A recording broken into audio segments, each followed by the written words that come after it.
तो स्वागत है आपका विनर्स एकेडमी प्रयागराज में। मैं समीर शुक्ला। आज हम लोग बात करेंगे डायरेक्ट इनडायरेक्ट के पार्ट 2 की। पार्ट 1 में मैंने आपको पर्सन के बारे में बताया कि 3 पर्सन होते हैं, कौन कौन से होते हैं वो मैंने बताया। टेंस की चेंजिंग बताई कि अगर प्रेजेंट में है तो वो पास्ट में होगा और अगर पास्ट में है तो उसका इनडायरेक्ट हमेशा पास्ट में ही जाएगा। उसके अलावा मैंने आपको ये पर्सन और टेंस को कहाँ यूज करना है यानी सेंटेंस के बारे में आपसे बात की थी। अगर आपने अभी तक वीडियो नहीं देखा तो डिस्क्रिप्शन में लिंक है, जाकर जरूर देखें। तभी आपको आज का पार्ट यानी मैं सेंटेंस बाय सेंटेंस आपके सामने वीडियो लाऊंगा। 7 बजे की टाइमिंग होती है, आपके पास नोटिफिकेशन आ जाता होगा। तो मेरा यह कहने का मतलब था कि अगर आप पहला पार्ट नहीं देखते हैं तो हो सकता है कि आपको सेकंड पार्ट को समझने में, उसे पढ़ने में दिक्कत है। इसलिए वीडियो लास्ट तक देखना। आज भी कोई कसर नहीं छोड़ूंगा और आज मैं आपको सिर्फ और सिर्फ 2 बातें ऐसी बता दूंगा जो अगर आपने सीख ली, जान ली, समझ ली ढंग से तो मेरा वादा है कि अगर कोई भी सेंटेंस आ जाए आपके पेपर में आपसे वो छूट नहीं सकता। और वो सिर्फ 2 बातें मात्र क्या है, फर्स्ट पर्सन की चेंजिंग और सेकेंड पर्सन की चेंजिंग के अलावा कुछ भी नहीं है। तो फर्स्ट पर्सन भैया आई और वी होता है, सेकेंड पर्सन यू होता है। और क्योंकि थर्ड पर्सन तो चेंज ही नहीं होता, थर्ड पर्सन चेंज नहीं होता तो यहां पर बातें सिर्फ मैं अपनी और तुम्हारी यानी आई और यू की ही करने वाला हूं। लेकिन इसी को करने में लोगों की नानी मर जाती है, इसी को समझने में, इसको चेंज करने में लोग तो कितना परेशान हो जाते हैं, यही नहीं समझ में आता। और मैं आपको आज 11 और 20 नाम का रूल बताऊंगा कि ये 11 और 20 का रूल क्या है। भाई आज तक तो कभी किसी ने देखा ही नहीं होगा इस रूल को जो मैं आज आपके सामने रखूंगा। लेकिन इन सब चीजों से पहले हम लोग उसके लास्ट टाइम मैंने आपको ये भी बताया कि इसमें 2 सेंटेंस होंगे, कॉमा इन्वर्टेड कॉमा करके दूसरा होगा। पहले वाले को हम लोग रिपोर्टिंग वर्ब बोलते हैं, दूसरे वाले को रिपोर्टेड स्पीच बोलते हैं। कंजंक्शन हमेशा सेंटेंस बाय सेंटेंस चेंज होता रहेगा, ये भी मैंने आपको बताया था। अब आज हम लोग बात करते हैं कि आखिर असर्टिव सेंटेंस की क्या क्या कंडीशन है और 11-20 जो रूल है उसके बारे में। तो सबसे पहली बात करेंगे कि जब भी असर्टिव सेंटेंस आता है तो आपको ध्यान ये देना है, खासकर रिपोर्टिंग वर्ब वाले सेंटेंस में, कि अगर सेड आएगा तो इनडायरेक्ट बनाते समय आप सेड रखेंगे। सेड टू आएगा तो आप इनडायरेक्ट बनाते समय टोल्ड का यूज करेंगे। अगर सेज आ जाता है यानी एस लगकर आता है तो आप सेज ही रखेंगे। आप क्या रखेंगे? सेज। लेकिन अगर बात सेज टू की हो जाएगी तो आप टेल्स रखेंगे। लेकिन बात अगर से की होती है तो आप से ही रखेंगे। लेकिन अगर से और टू आ जाए तो आप क्या रखेंगे? टेल का प्रयोग करेंगे। ये रिपोर्टिंग वर्ब वाली चेंजिंग है जो आपको सेंटेंस बाय सेंटेंस चेंज होती दिखेगी। इसके अलावा कॉमा इन्वर्टेड कॉमा या इस जगह को हम और किस नाम से जानते हैं? कंजंक्शन के नाम से। तो इसमें कंजंक्शन के साथ हमेशा या कंजंक्शन के लिए हमेशा दैट का यूज किया जाता है। बाकी बचता है हमारा रिपोर्टेड स्पीच। तो रिपोर्टेड स्पीच में भैया सब्जेक्ट भी चेंज करोगे, हेल्पिंग वर्ब भी चेंज करोगे और ऑब्जेक्ट आएगा तो ऑब्जेक्ट भी चेंज होगा। यानी रिपोर्टिंग वर्ब में सिर्फ एक चीज चेंज करनी है, वो है सेड या सेड टू जगह पर। जब आप सेंटेंस को जोड़ने जाएंगे तो दैट का यूज करना है। फिर रिपोर्टेड स्पीच में जब आएंगे तो सब्जेक्ट भी बदलेगा, हेल्पिंग वर्ब भी बदलेगी और ऑब्जेक्ट भी अकॉर्डिंग टू रूल चेंज होते रहेंगे। तो यही आप सबसे पहली बात, ये आप इसका स्क्रीनशॉट ले लें जिससे हम लोग आगे बढ़े। और फिर उसके बाद 2 सेंटेंस आपको सिर्फ जानने हैं, एक आई की चेंजिंग, एक यू की चेंजिंग। मेरा आपसे वादा है कि अगर आपने इन दोनों चेंजिंग को जान लिया तो कितना भी नरेशन आ जाए, कोई भी सेंटेंस आ जाए, आप हमेशा आगे रहेंगे। क्योंकि भाई ऐसा नहीं कि असर्टिव में ही आई और यू आएगा, इंट्रोगेटिव में भी आई और यू आएगा, है ना। और इंप्रेटिव में मी आ जाएगा, ऑप्टेटिव में योर आ जाएगा। तो आप इससे बच नहीं सकते, यानी आपको फर्स्ट और सेकंड पर्सन को ढंग से पढ़ना ही पढ़ना है। तो चलिए शुरुआत करते हैं अपने सेंटेंस की। चलिए पहला सेंटेंस है जो असर्टिव सेंटेंस का है, पहला सेंटेंस, और आपको मैंने सब कुछ बता दिया है। शुरुआत करते हैं। तो मैंने अभी आपसे बताया कि अगर सेड आता है तो सेड ही रखते हैं, यानी ही सेड को सेड ही रख दोगे। कॉमा इन्वर्टेड कॉमा की जगह पर अभी मैंने दैट आपको बताया, यानी कंजंक्शन हमारा क्या होगा? दैट होगा। यहां तक बात क्लियर है। अब बात ये आती है कि आई, और आई कौन सा पर्सन है भैया? फर्स्ट पर्सन है। और फर्स्ट पर्सन किससे चेंज होता है? S for subject. तो आई फर्स्ट पर्सन है जो किससे चेंज होगा, सब्जेक्ट से, यानी रिपोर्टेड स्पीच के सब्जेक्ट हेल्पिंग वर्ब ऑब्जेक्ट की चेंजिंग हमेशा किसके अकॉर्डिंग होती है, पहले वाले सेंटेंस के हिसाब से। तो आई, अब यहीं पर मैं आपको 11 और 20 नाम से जो मेरा रूल है मैं वो आपको डिस्क्लोज किए दे रहा हूं कि आई क्या है, एक की तरह दिखने वाला एक शब्द है, और क्योंकि चेंज हम ही से करेंगे, चेंज हम ही से करेंगे, तो ही यहां पर पहले नंबर पर बैठा हुआ है, तो 1 और 1 इज इक्वल टू 11। समझ गए आप कि जब भी आई आएगा आप हमेशा चेंज उसको फर्स्ट नंबर, क्योंकि ये फर्स्ट पे है तो फर्स्ट से ही इसको लेकर आप यहां फर्स्ट के रूप में रखें, क्योंकि आप जब भी चेंज करने जाएंगे आपको ये ध्यान देना है। और मात्र 2 ही चीज है भैया, इसके अलावा तीसरी कोई चीज नहीं है, सिर्फ 2 चीज में ही लोग फंसते हैं, लोगों को दिक्कत होती है, लोगों के नंबर कटते हैं, सिर्फ 2 चीज, एक फर्स्ट पर्सन और एक सेकंड पर्सन। अभी मैं बात फर्स्ट पर्सन की कर रहा हूं, खूब ध्यान से देख लो कि जब भी आई आएगा, आई ही नहीं, आई का जो फॉर्म माई और मी है, ये जब भी आएंगे किसी भी कोने में आ जाए सेंटेंस के, ये हमेशा सब्जेक्ट से ही चेंज होंगे, और जो भी सब्जेक्ट होगा वही यहां पर आएगा, उसके अलावा कोई और दूसरा वर्ड मत रखना। अगर यहां सी होता तो यहां सी आ जाता, यहां यू होता तो यहां यू आ जाता, यहां कोई भी नाम होता तो नाम आ जाता, क्योंकि आई एक फर्स्ट पर्सन दिखने वाला है और उसको फर्स्ट नंबर मिलना चाहिए। तो इसलिए हमने आई और आई यानी फर्स्ट और फर्स्ट मिला के 11-20 वाला मैंने कहानी शुरू की, तो अभी तो 11 क्लियर हुआ।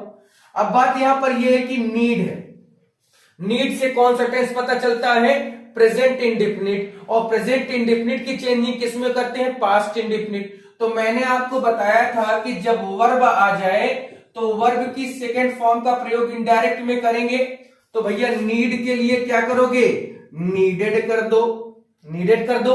उसके बाद माई का नंबर आता है।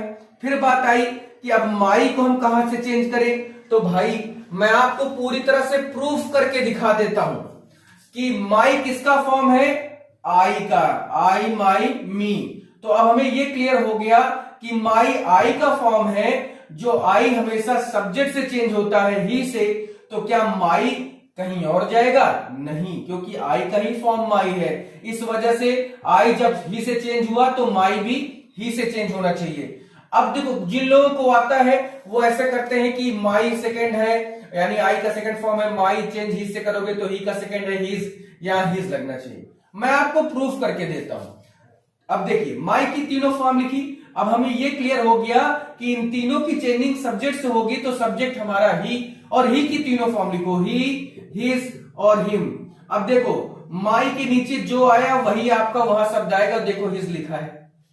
क्लियर हुई बात। तो एक चीज, सबसे अच्छी चीज, अगर आपको इस तरह से करने में नहीं आ रहा है, आप डायरेक्टली नहीं कर पा रहे हैं, तो सबसे अच्छा तरीका है कि आप तीनों पर्सन उसकी लिखे जिसकी चेंज करने जा रहे हैं, तीनों पर्सन उस शब्द की लिखें जिसकी चेंज करने जा रहे हैं, और फिर तीनों पर्सन उसके नीचे तीनों फॉर्म उसकी लिखो जिससे आप चेंज करने जा रहे हैं, यानी जिसकी चेंजिंग होनी है, जिसको बदलना है उसकी तीनों फॉर्म, और जिससे बदलना है उसकी तीनों फॉर्म जस्ट नीचे।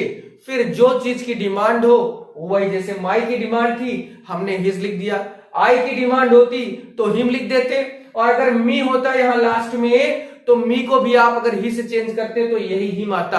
तो बहुत सारे बच्चे ऐसे होते हैं जो डायरेक्टली कर लेते हैं, लेकिन इनडायरेक्टली अगर आप चाहते हैं, परेशान नहीं होना चाहते, सीधे सीधे जानना चाहते कि आएगा क्या, तो जिसकी चेंजिंग करते हैं उसकी तीनों फॉर्म, और जिससे करते हैं उसकी तीनों फॉर्म। अब भैया जिससे करते हैं ये तो आपको पता ही है कि फर्स्ट पर्सन आएगा तो वो सब्जेक्ट वो से ही चेंज होगा, तो जो भी सब्जेक्ट होगा उसी को नीचे रख दो।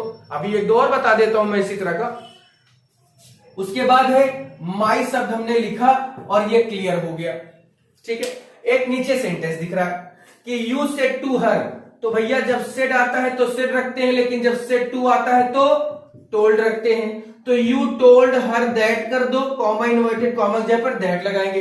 अब फिर बात आई कि आई कहां से चेंज होगा, तो फिर याद करो कि 11 वाला, तो आई हमेशा सब्जेक्ट यानी यू से चेंज होगा, तो यू यहां पर है। यू कर दिया। कैन का हम क्या करते हैं, तो भैया कैन प्रेजेंट में होता है तो पास्ट में रखेंगे तो कुड हो जाएगा। सॉल्व का सॉल्व करते हैं। अब माई की बात आई तो फिर तीनों फॉर्म माई की लिख डालो, आई, माई, मी। ठीक है, और किससे चेंज करने जा रहे हैं, यू से। यू की तीनों फॉर्म, यू, योर और यू। माई के नीचे क्या आया, वही योर यहां पर आएगा।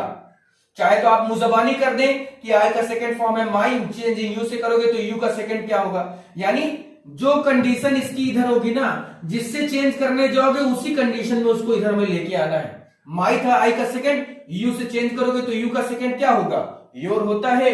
और प्रॉब्लम को प्रॉब्लम रहने दो, फॉर को फॉर रहने दो। अब मी आया, मी के लिए भी तीनों फॉर्म लिखो, आई, माई, मी। चेंज किससे करने जाओगे, यू से, तो यू, योर, यू। क्या आया मी के नीचे, यू आया। ऐसे कर लो, या तो मुजबानी ऐसे करो कि आई का ही थर्ड फॉर्म है मी, चेंज होगा ही यू से, तो यू का थर्ड फॉर्म क्या होता है, यू।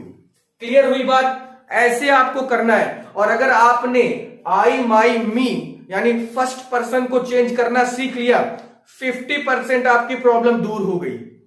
कोई इसका दूसरा रास्ता नहीं है अगर आप चाहते हैं, क्योंकि यही सेंटेंस तो हमारा इंट्रोगेटिव बन जाएगा। कैन आई, तब भी आई पीछा नहीं छोड़ेगा। व्हाट कैन आई, तब भी आई पीछा नहीं छोड़ेगा। यानी फर्स्ट और सेकंड पर्सन आपका पीछा छोड़ने वाले नहीं है, इसलिए ये हमारे सामने आएंगे तो हम इनसे लड़ेंगे, डरेंगे नहीं। ठीक है, और बहुत सारे बच्चों की यही प्रॉब्लम होती है कि सर पर्सन कैसे चेंज करें। और आज का वीडियो शेयर कर देना दोस्तों के पास, उनको भी ये चीज का ज्ञान होना चाहिए और उनका भी अच्छा नंबर आना चाहिए। चलिए, तो इस तरह से हम लोग करेंगे। और अभी लास्ट में 2-3 सेंटेंस में दूंगा, लेकिन ये फर्स्ट पर्सन है। 11 रूल अपना लो, ये 1 2 3 बहुत पुराना रूल हो चुका है, इन सबको जाने दो। 11 रूल अपनाओ, कोई दिक्कत नहीं होगी। और अब हम लोग आते हैं सेकंड पर्सन की ओर। Second person change into object. चलिए, सेकंड पर्सन यानी सेकंड पर्सन की बात करेंगे तो इसमें आता है यू, योर और यू, ये सेकंड पर्सन है। Second person change according to object, यानी ओ फॉर ऑब्जेक्ट। और मैंने यहां रूल लिखा है 20। अब 11 का मतलब तो आपने समझ लिया, 20 का मतलब भी समझ लो। लेकिन सबसे पहले हम लोग शुरुआत करते हैं जहां तक हम लोग को आ जाए। यानी सबसे पहले असर्टिव सेंटेंस तो हम पहचानते हैं कि ऐसा सेंटेंस जो सब्जेक्ट से शुरू होता है, बाकी और कोई सेंटेंस सब्जेक्ट से नहीं शुरू होता। चाहे इंट्रोगेटिव देख लो, हेल्पिंग वर्ब से, डब्ल्यूएच इंट्रोगेटिव देखो, क्वेश्चन वर्ड से, इंपरेटिव देखो, वर्ब से, ऑप्टेटिव देखो, मे से, है ना, ये सब हो रहा है कि नहीं हो रहा। तो ऐसा सेंटेंस जो सब्जेक्ट से शुरू होता है वो क्या होता है, असर्टिव। शुरुआत करते हैं, सेट टू की जगह पर क्या करोगे, टोल्ड कर दोगे। उसके बाद मी आएगा, कॉमा, इन्वर्टेड कॉमा की जगह पर दैट। अब बात यह है कि यू आया। यू एक क्या है, सेकेंड पर्सन है। यू क्या है, सेकेंड पर्सन। और कहा गया कि सेकेंड पर्सन की चेंजिंग ऑब्जेक्ट से करो। तो भैया ऑब्जेक्ट यानी सब्जेक्ट ये है, वर्ब ये है, तो हमारा ऑब्जेक्ट है क्या, मी। चेंज आप मी से करने जाएंगे तो ये हमारा ऑब्जेक्ट है। ये ऑब्जेक्ट को हमने 0 माना और इसीलिए हमने 20 बनाया। यानी सेकेंड पर्सन हमेशा 0 यानी ऑब्जेक्ट के हिसाब से चेंज होता है, तो 20 हो गया। अब देखो यहां पर बात यह है कि सेकेंड पर्सन की चेंजिंग ऑब्जेक्ट से करेंगे तो भैया जब हम लोग आई था, आई की चेंजिंग सब्जेक्ट से कर रहे थे तो सब्जेक्ट आ रहा था, तो यू की चेंजिंग ऑब्जेक्ट से करेंगे तो इसका मतलब ऑब्जेक्ट आना चाहिए। लेकिन गलत है, ऑब्जेक्ट नहीं आ सकता। सबसे बड़ा कारण, बहुत सारे लोग बहुत सारी चीजें बताते हैं कि इस वजह से नहीं आएगा। मैं आपको क्लियर और 2 शब्द में बोल देता हूं कि दैट एक कंजंक्शन है। कंजंक्शन सेंटेंस, कंजंक्शन की बात होती है कि जो कंजंक्शन, क्योंकि 2 सेंटेंस को जोड़ता है, तो पहला वाला सेंटेंस जैसे होगा सेकेंड या दूसरा सेंटेंस भी उसी तरह रखेंगे, क्योंकि पहले वाले सेंटेंस की शुरुआत सब्जेक्ट से हुई है, तो दैट के बाद दूसरा सेंटेंस जो शुरू होगा वो अपने सब्जेक्ट में ही शुरू होगा। अब चेंज तो हमें मी से ही करना है, तो भैया मी का सब्जेक्टिव क्या होता है, क्योंकि मी एक ऑब्जेक्ट है और चेंज करने जा रहे हैं हम सब्जेक्ट के रूप में, तो आई लिखोगे कि नहीं लिखोगे। अगर हर होता तो सी कर देते, हिम होता तो ही कर देते, अस होता तो वी कर देते, देम होता तो दे कर देते, क्योंकि दैट के बाद एक सेंटेंस शुरुआत होती है सब्जेक्ट से, और सब्जेक्ट हमें इसी ऑब्जेक्ट का सब्जेक्टिव वाला पार्ट लेना है। डू नॉट को प्रेजेंट इंडेफिनिट है, चेंज इनटू पास्ट इंडेफिनिट यानी डिड नॉट में बदलोगे, उसके बाद नो रख दो। फिर आई बात मी की, तो मी तो हम लोगों ने पढ़ लिया, मी आई का थर्ड फॉर्म है ना। चेंज हम लोग सब्जेक्ट से करते हैं, तो ही का थर्ड फॉर्म क्या होगा, हिम। चाहो तो लिख के देख लो, आई माई मी थर्ड, ही से चेंज करोगे ही हिज हिम थर्ड, मी के नीचे हिम ही आएगा। एंड अब बात यहां आई योर की, तो योर के लिए भी वही चीज करो जो तुम्हें बताई गई कि सबसे पहले जिसकी चेंजिंग करते हैं उसकी तीनों फॉर्म, यानी योर की तीनों फॉर्म हमने लिख दी, यू योर यू। अब बात यहां पर यह है कि योर किसका फॉर्म है, यू का, जो यू किससे चेंज होता है हमेशा, ऑब्जेक्ट से। तो ऑब्जेक्ट वहां पर मी है, तो मी का तीनों फॉर्म लिख दो, आई माई मी। योर के नीचे क्या आया, माई आया, माई लिख दो बस, इससे ज्यादा और कुछ करने की जरूरत नहीं। सिर्फ और सिर्फ यही आपको याद रखना है, और इसी में बहुत सारे बच्चे परेशान हो जाते हैं, उनको नहीं आता, नहीं लिख पाते हैं। लेकिन सिर्फ ये 2% अगर आपने क्लियर कर लिया भैया बाबू करेजा, तो मेरा वादा है आपसे कि आपको पूरे नरेशन में पर्सन चेंजिंग की दिक्कत नहीं होगी। टेंस तो ऑलरेडी आपको क्लियर हो ही गया कि प्रेजेंट में आएगा तो पास्ट में रखना है, पास्ट में आएगा तो पास्ट में फेंक देना है। लेकिन सबसे ज्यादा दिक्कत होती है लोगों को पर्सन की चेंजिंग करने में। तो 11-20 याद रखना, या 1 2 3 अपॉन SON याद रखना कि फर्स्ट पर्सन सब्जेक्ट के हिसाब से, सेकंड पर्सन ऑब्जेक्ट के हिसाब से, थर्ड पर्सन नो चेंज। अब एक सेंटेंस और है हमारे सामने कि सी सेड टू हर, तो सेड टू की जगह पर क्या करोगे, टोल्ड, हर करोगे कॉमा इन्वर्टेड कॉमा जहां पे दैट। यू कौन सा पर्सन है, सेकंड, ओ फॉर ऑब्जेक्ट यानी हर से चेंज होगा, लेकिन हर नहीं लिखेंगे, हर का सब्जेक्टिव लिखेंगे यानी सी लिखोगे। हैव आया present perfect, change into past perfect यानी हैड का प्रयोग करना है। उसके बाद डन। दिस का क्या करते हैं, मैंने बताया है कि दिस का दैट होता है, हियर का देयर होता है, नाउ का देन होता है, एगो का बिफोर होता है, टुडे का दैट डे होता है। तो दिस का दैट हो गया, फॉर का फॉर हो गया। अब यू आया, अब क्या आया भैया, यू आया। अब जब यू आया तो वही कंडीशन करो कि यू की तीनों फॉर्म लिखो। तो यू की तीनों फॉर्म क्या होगी, यू योर यू। अब चेंज किससे करना है हमें, हर से, हर की तीनों फॉर्म लिखो, सी हर और हर। यू के नीचे क्या आया, हर आया, क्योंकि यू एक सब्जेक्ट भी है और यू एक ऑब्जेक्ट भी है। शुरू में आया तो सब्जेक्ट और लास्ट में आया तो ऑब्जेक्ट, है ना। तो हर लिखा हमने, हर लिखने के बाद मी आया। अब मी की चेंजिंग कहां से करोगे ये भी देखो, मी है आई का फॉर्म जो चेंज होता है सब्जेक्ट यानी सी से, तो मी आई का थर्ड फॉर्म है, और जब हम चेंज करने जा रहे हैं सी से, तो सी का थर्ड फॉर्म क्या होगा, हर होगा, है ना। यहां पर हर और हर 2 बार आ गया, परेशान नहीं होना। क्यों, क्योंकि ये यू इस हर के लिए आया है और ये हर उस सी के चक्कर में आया है। एंड अब बात फिर आई योर की, योर की तीनों फॉर्म लिखो, तो you your you you your you यानी यू की सेकंड फॉर्म है योर, चेंज करने गए हर से, तो फिर क्या आएगा, हर ही आएगा। फिर फैमिली, यहां पर 2-3 बार 4 बार हर हर शब्द जो आ गया है कोई दिक्कत नहीं है, क्योंकि हर जितने भी बार हर आया है उन सब की कहानी इधर से सेट हो रही है, इसीलिए ये ऐसा आया है। अब चलिए आते हैं 3-4 सेंटेंस के साथ। मेरा आज का केवल टारगेट था कि आप केवल 2% जाने, फर्स्ट और सेकंड। कल हम लोग थर्ड पर्सन प्लस आगे कुछ बातें करेंगे और ऐसे सेंटेंस बताऊंगा जिंदगी में कभी देखे ही नहीं होगे, देखे हो तो कभी उसको कर नहीं पाए होगे, अब देखोगे भी करोगे भी। लेकिन सेंटेंस 3-4 में देने जा रहा हूं जिसे आप अच्छे से खुद करें और उसका कमेंट भी करें। मैं अपनी 2-4 सेंटेंस लिखने जा रहा हूं। चलिए 3 सेंटेंस है कि Ram said I am going to my home.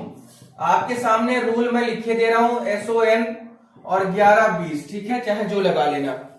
अब राम को राम ही रहने दो, सेड आता है तो सेड ही करते हैं, कॉमा इन्वर्टेड कॉमा जहां पे दैट करेंगे। आई कौन सा पर्सन है, फर्स्ट पर्सन, चेंज सब्जेक्ट से होगा यानी राम, और राम को चाहे ही मान के लिख दो तो ही लिख दो और ब्रैकेट में राम भी कर देना तो अच्छा हो जाएगा। एम क्या है, प्रेजेंट कॉन्टिन्यूअस, किस हेल्पिंग वर्ब है, present continuous change into past continuous, तो पास्ट कॉन्टिन्यूअस की हेल्पिंग वर्ब राम के हिसाब से क्या आएगी, वॉज आएगी, वॉज कर दिया हमने। गोइंग, उसके बाद टू।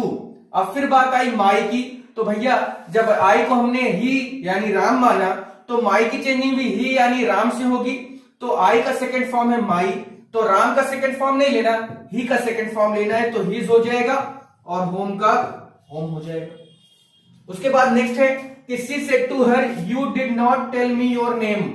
तो भैया सी सेड टू जब पे क्या कर दोगे टोल्ड, हर कर दो कॉमा इन्वर्टेड कॉमा जब पे दैट, यू एक सेकंड पर्सन और चेंज हर से होगा तो हर नहीं लिखेंगे ना, याद है ना, सी लिखेंगे। Did not past indefinite change into past perfect, जो मैंने लिखाया उसको लिख लेना, नोट्स बनाओ बढ़िया। तो जब डिड आता है तो हैड करते क्योंकि पास्ट में है तो पास्ट में ही जाएगा, और हैड नॉट। एक चीज और यहां पर कि डिड के साथ हमेशा वर्ब की फर्स्ट फॉर्म आती है लेकिन हैड के साथ हमेशा वर्ब की थर्ड फॉर्म आती है, तो टोल्ड करना। मी की चेंजिंग सी से करोगे तो हर आएगा, समझ गए होगे क्यों आया, समझ गए आप। योर यू का फॉर्म है और हर से चेंज कर रहे हैं तो फिर यहां पर हर ही आएगा, क्योंकि मी को सी से चेंज किया तो हर आया, लेकिन योर को हमने ऑब्जेक्ट यानी हर यानी सी से किया तो भी हर आया। और नेम को नेम रहने दो, कोई दिक्कत नहीं। एक और देखते हैं कि यू सेड, लेकिन इसको मैं नहीं बताऊंगा, यहां तक बताया दे रहा हूं, यू सेड दैट। इसके बाद आप खुद करेंगे, जवाब देंगे कमेंट करके। तो ये आपका दायित्व है, आपकी जिम्मेदारी है। मैंने अपनी आज जिम्मेदारी निभाई पूरे मन से, आप भी जिम्मेदारी निभाएंगे। इस सेंटेंस का जवाब आप जरूर देंगे, नहीं देंगे तो फिर भैया गड़बड़ है। आप जरूर दीजिए, बाकी मैं कल फिर 2-4 सेंटेंस लिखने के बाद थर्ड पर्सन की ओर आगे बढ़ूंगा, जिससे आपका रिवीजन भी होता रहे, आपको सारी चीजें आती भी जाए। अदरवाइज ऐसा ना हो कि आप भूलते जाए। लेकिन एक चीज नहीं भूलना है, चाहे उसको 20 साल बाद आपसे कोई पूछे, वो है पर्सन। पर्सन भूले नरेशन भूले, पर्सन याद है नरेशन जिंदगी भर याद रहेगा। तो फिर आज के लिए इतना ही, थैंक यू।